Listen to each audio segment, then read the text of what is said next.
Landing से ठीक पहले रूस को बड़ा झटका। लूना 25 से रोसकॉस्मोस का टूटा संपर्क। सोवियत यूनियन के बाद रशिया अब फेल हो चुका है प्री लैंडिंग ऑर्बिट में एंटर करने के, और ये पूरा मिशन लूना 25 का एक बहुत बड़े डेंजर में जा चुका है, खतरे में जा चुका है, और वो है डेंजर ऑफ फेलियर। जी हां दोस्तों, जिसका डर था वही हुआ। बोला यह जा रहा था कि रशियन एजेंसीज जिस तरीके से द्रुत गति से काम कर रही हैं, फटाफट काम कर रही हैं, कुछ गलती हो सकती है, और ऐसा ही कुछ हुआ है लूना 25 के साथ। 2:10 मॉस्को टाइम, कल की बात है ये, शनिवार की। लूना 25 एकदम करीब था। 100 किलोमीटर की ऑर्बिट में चक्कर लगाना उसने चंद्रयान 3 से पहले शुरू कर दिया था, और वो जाने वाला था प्री लैंडिंग ऑर्बिट में, यानी कि लैंड होने वाली ऑर्बिट जो होती है, जस्ट उसके पहले वो एंटर करने वाला था। वो 18 किलोमीटर बाई 100 किलोमीटर के दायरे में चक्कर काटने के लिए अपने आप को डी बूस्ट करने वाला था, और इसके लिए जो ऑटोमेटिक स्टेशन था लूना 25 का, उसके अंदर ऐसा सिस्टम फीड किया गया था कि वो अपने से ही एक इंपल्स सेंड करे रोसकॉस्मोस को, रशिया की स्पेस एजेंसी को, और रोसकॉस्मोस को पता चल जाए कि अब वो पॉइंट आ चुका है लूना 25 की जर्नी में, उसके सफर में, कि अब इसका बटन दबाया जाए और इसका डी बूस्टिंग की जाए। डी बूस्टिंग कहने का मतलब इसकी गति को कम किया जाए और इसके ऑर्बिट को छोटा किया जाए, और वो 18 बाई 100 किलोमीटर की ऑर्बिट में चला जाए, जिसे प्री लैंडिंग ऑर्बिट कहा जाता है। दोस्तों, रोसकॉस्मोस ने बताया था कि लूना 25 18 किलोमीटर की हाइट से, चंद्रमा की सतह से 18 किलोमीटर की हाइट से लैंडिंग करने वाला था, और कल की तारीख बुक की गई थी लैंडिंग की, 21 अगस्त की। लेकिन जैसे ही इसे डी बूस्ट करने की कोशिश की गई, लूना 25 ने वहां से इंपल्स भेजा कि मुझे डी बूस्ट कीजिए। डी बूस्टिंग की कोशिश की गई, लेकिन एक बार मैसेज भेजे गए, दूसरे बार मैसेज भेजे गए, कोई रिप्लाई नहीं आया लूना 25 से। लूना 25 ने डी बूस्टिंग को किया ही नहीं, उससे अंजाम ही नहीं दिया, उसके इंजन चालू ही नहीं हुए दोस्तों।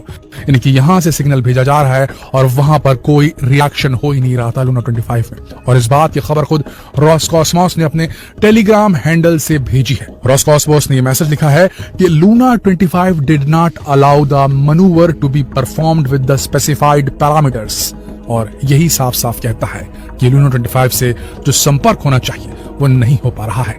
सबसे बड़ी बात यह कि अब उस पॉइंट में वापस आने के लिए जहां पर इसे डी बूस्ट करना था, अब वक्त लगेगा। ना सिर्फ अब ये जो डी बूस्टिंग थी, जो लैंडिंग करने वाला थे, वो डीले हो चुका है, बल्कि अब इस मिशन पर फेलियर का खतरा भी मंडरा रहा है। फिर से एक बार उस पर्टिकुलर जगह पर घूम कर आना पड़ेगा, चक्कर काट करके आना पड़ेगा लूना 25 को, जहां से रशिया उससे संपर्क साध सके, और उस बार भी अगर डी बूस्टिंग नहीं हुई तो ये मान के चलिए कि वो चक्कर काटता रह जाएगा और प्री लैंडिंग ऑर्बिट पर नहीं आएगा, और तब तक शायद चंद्रयान 3 उतर भी जाए।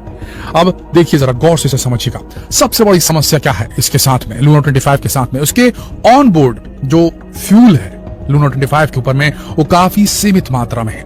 जितना देर लगेगा उसे ये डी बूस्ट करने में, उतना ज्यादा देर तक के फ्यूल बर्न होता रहेगा, और जितनी बार इसके इंजन को चालू किया जाएगा, बंद किया जाएगा, करेक्शन के लिए ट्राई किया जाएगा, उतना ज्यादा फ्यूल बर्न होता जाएगा, और लैंडिंग के वक्त अपने आप के लिए सही जगह चुनते वक्त अगर उसे थोड़ा और फ्यूल बर्न करने की जरूरत पड़े, ज्यादा सफर करने की जरूरत पड़े, तो वो नहीं कर पाएगा, और उसके बाद लूना 25 गिर सकता है दोस्तों। तो एक बहुत बड़ी समस्या है ये।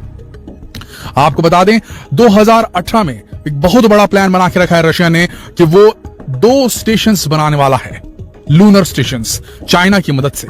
लेकिन उसके लिए उसने सबसे पहले अपनी स्पेस टेक्नोलॉजी का डेमोन्स्ट्रेशन करने के लिए लूना 25 को भेजा था। लूना 25 के बाद में 26 और 27 भी प्लान है, ताकि चाइना जिसका पार्टनर है उसे फेथ आ जाए रशियन टेक्नोलॉजी के ऊपर में। क्योंकि आपको बता दें दोस्तों, रशिया ने आज तक, जब से यूएसएसआर टूटा है, सोवियत संघ टूटा है, तब से अभी तक एक भी इंटरप्लैनेटरी मिशन को सक्सेसफुली ऑपरेट नहीं कर पाया है रशिया।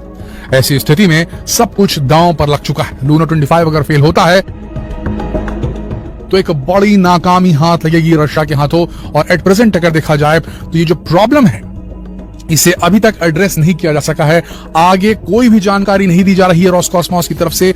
अब नेक्स्ट वेट करेंगे ये लोग कब लूना 25 इस पर्टिकुलर पॉइंट पे आता है जहां से वापस डी बूस्टिंग करने की कोशिश की जाएगी, और तब क्या रेस्पॉन्ड करता है लूना 25। अगर उसने रेस्पॉन्ड नहीं किया तो समझ लीजिए कि लूना 25 का ये अटेम्प्ट हुआ फेल। जी हां दोस्तों, सबसे बड़ी बात, रोसकॉस्मोस के वैज्ञानिक अब उस त्रुटि को फाइंड आउट करने में फेल हैं। फॉल्ट कहां पर आई ये बता ही नहीं पा रहे हैं रोसकॉस्मोस के वैज्ञानिक, और इस स्थिति से निपटने के लिए अब इन्हें इंतजार करना होगा जब वापस से चंद्रमा का उदय होगा रशिया में और डायरेक्ट संपर्क बनाया जा सकेगा रोसकॉस्मोस के वैज्ञानिकों के द्वारा लूना 25 से। देखिए, रशिया के पास एक और बहुत बड़ी समस्या है, और वो समस्या है ग्राउंड सपोर्ट की, यानी कि उन वॉच स्टेशंस की जो धरती पर होते हैं और वो लगातार जो है आपके सैटेलाइट पर, आपके स्पेसक्राफ्ट पर नजरें बनाए रखते हैं। देखिए, धरती का ऑर्बिट में घूमना, धरती का अपनी धुरी पर भी घूमना, ये एक प्रॉब्लम क्रिएट कर देता है, क्योंकि इसकी वजह से डायरेक्टली रशिया जो है वो ऑब्जर्व नहीं कर पाता सीधे सीधे कहां पर है लूना 25। चांद की तरफ हमेशा फेसिंग नहीं रहता रशिया, और इसकी वजह से इसे दूसरे ग्राउंड स्टेशन से मदद की दरकार होती है। लेकिन हम आपको अगले वीडियो में बताएंगे किस तरीके से यूरोप ने एक प्लान्ड वे में बहिष्कार कर दिया है रशिया के स्पेस प्रोग्राम को, और जिसका जबरदस्त नुकसान हो रहा है लूना 25 को, क्योंकि जब यूरोप और यूरोपियन स्पेस एजेंसी साथ मिलकर रोसकॉस्मोस के काम करना चाह रहे थे, उस वक्त जितने भी ground station European space agency के थे अलग अलग देशों में, उनकी मदद रशिया को मिल रही थी। वो ट्रैक करते कि जब रशिया के ऊपर में चांद नहीं रहता, चांद जो है वो सीध में नहीं रहता रशिया के, तो दूसरी कंट्री में मौजूद जो ऑब्जर्वेटरीज हैं वो फॉलो करते, ट्रैक करते, उनकी टेलीमेट्री चेक करते लूना 25 की, और इन्फॉर्मेशन देते कि यहां पर है लूना 25।